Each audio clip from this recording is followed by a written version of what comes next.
بہت سی غلطیاں ہوئی ہیں زندگی میں، لیکن جو غلطیاں لوگوں کو پہچاننے میں ہوئی ان کا خمیازہ سب سے زیادہ بھگتا۔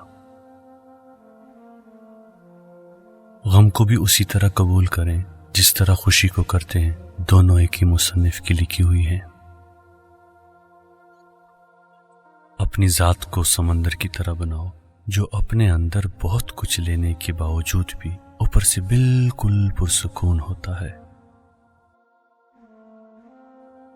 نفرت کمزور محبت کے وجود سے جنم لینے والی وہ معذور اولاد ہے جسے پالتے پالتے نسلیں اجڑ جاتی ہیں۔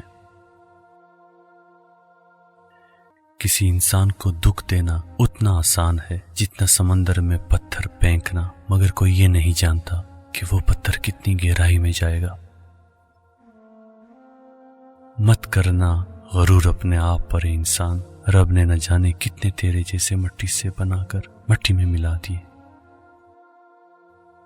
لوگوں سے یاد کرنے کا شکوہ مت کرو، کیونکہ جو انسان اپنے رب کو بھول سکتا ہے وہ سب کو بھول سکتا ہے۔ جس کو تم سے سچی محبت ہوگی وہ تمہیں فضول اور ناجائز کاموں سے روکے گا۔ کسی سے اتنی نفرت نہ کرو کہ ملنا پڑے تو مل نہ سکو، اور کسی سے اتنی محبت نہ کرو کہ کبھی تنہا جینا پڑے تو جی نہ سکو۔ ہر وقت طنز یا لہجہ رکھنے والا اپنا وقار کھو بیٹھتا ہے۔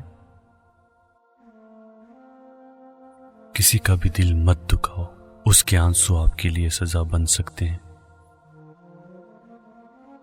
ہم بھی کتنے عجیب لوگ ہیں، نشانیاں محفوظ رکھتے ہیں اور لوگوں کو کھو دیتے ہیں۔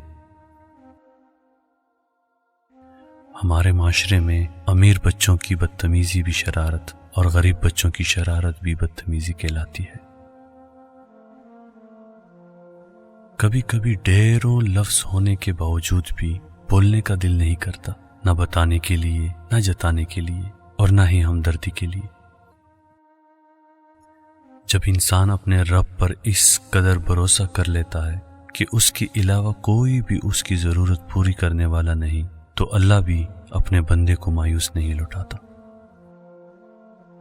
دشمنی جم کے کرو، لیکن یہ گنجائش رہے کہ جب کبھی تم دوست ہو جاؤ تو شرمندہ نہ ہو۔